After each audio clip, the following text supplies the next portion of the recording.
Sahabat sekalian, kita kembali dalam acara Cahaya Iman di segmen terakhir ini, Mas Heri. Kita sudah banyak membahas tentang berbagai cara iblis menggoda kita. Bagaimana dengan jalan-jalan masuk iblis? Itu diterangkan dengan sangat jelas di Al-Quran, Mas Heri. Saya bisa mengatakan misalnya di surat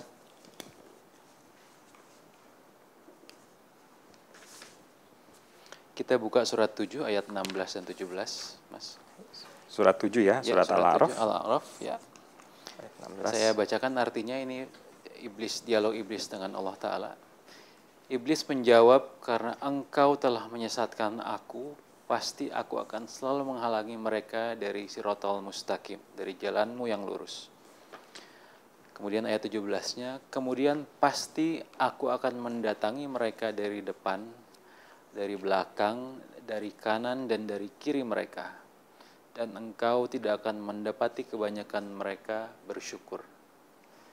Perhatikan di sini kata-kata iblis mendatangi manusia dari arah depan, belakang, kanan, dan kiri. Ini jalan masuk ya? Jalan masuk. Itu adalah simbol sebenarnya, Mas.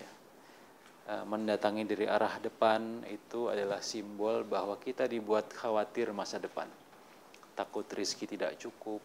Akibatnya apa? Misalnya akibatnya kita enggan untuk bersedekah. Karena khawatir. Karena khawatir masa depan tidak cukup, atau mungkin khawatir di depan kita tidak akan jadi apa-apa, misalnya begitu. Itu simbol dari depan. Dari belakang kita dibuat trauma dengan masa lalu. Ini kalau kita didatangi dari jalan dari belakang. Misalnya saya dari keluarga pendosa, saya tidak akan mungkin jadi orang baik, misalnya gitu. Itu simbol dari belakang. Trauma masa lalu. Masa lalu kita lah. Dari kanan itu adalah kita dibuat percaya bahwa kita sangat baik, terlalu baik. Saya adalah orang alim banget. Saya adalah orang yang sangat soleh. Saya adalah orang yang sangat pintar. Begitu, itu dari kanan. Dari kiri adalah kita digoda dengan hal-hal yang buruk. Saya memang sudah terlalu banyak dosa. Saya sangat suka minum minuman keras. Susahlah buat saya untuk taubat. Nah, kira-kira begitu. Itu simbol didatangi dari arah kiri. Jadi ini ada kalau saya lihat itu dari arah yang horizontal saja ini. Benar.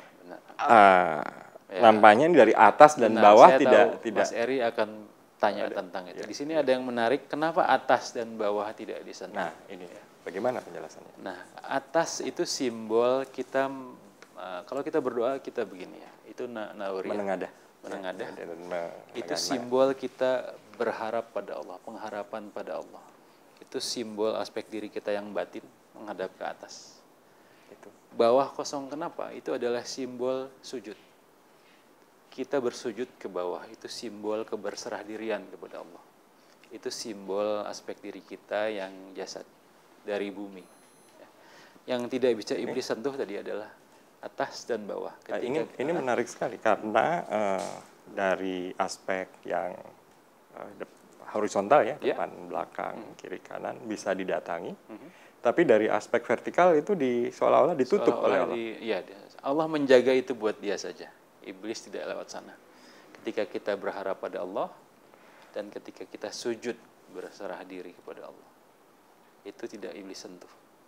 Pengharapan kepada Allah dan mungkin aspek ubudiyah, pengabdian, penghambaan, keberserah-dirian, semacam itu.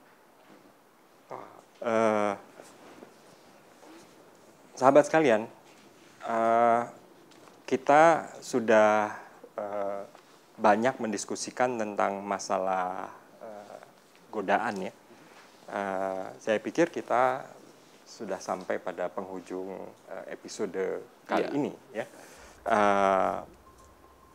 Kita sudah bahas bahwa tipuan iblis dipatahkan dengan pemahaman agama yang kokoh, yang lengkap semua komponennya, iman, Islam, ihsan. Bagaikan lentera, aspek syariat adalah badan lenteranya. Aspek tasawuf adalah pelita di dalam lentera itu. Tanpa syariat, agama kita bagaikan pelita tanpa penutup, mudah dipadamkan. Tanpa aspek ihsan, agama kita bagaikan lentera tanpa pelita, tidak bisa menerangi. Tipuan iblis hanya memanfaatkan berbagai hal jelek yang memang sudah ada dalam hati kita. Kalau di hati kita hanya ada Allah, ini adalah kondisi mukhlasin yang dijanjikan Allah tidak akan ditipu iblis. Ini adalah sebuah pasak yang kokoh yang tidak bisa dilonggarkan oleh iblis. Sahabat sekalian, demikian episode kita kali ini. Kita ucapkan terima kasih kepada Mas Heri Mardian Sama-sama Mas Heri, terima kasih. Berbagai ilmunya yang sudah dibagikan kepada kita semua. Jangan lupa untuk selalu mengikuti acara Cahaya Iman di episode selanjutnya. Wassalamualaikum warahmatullahi wabarakatuh.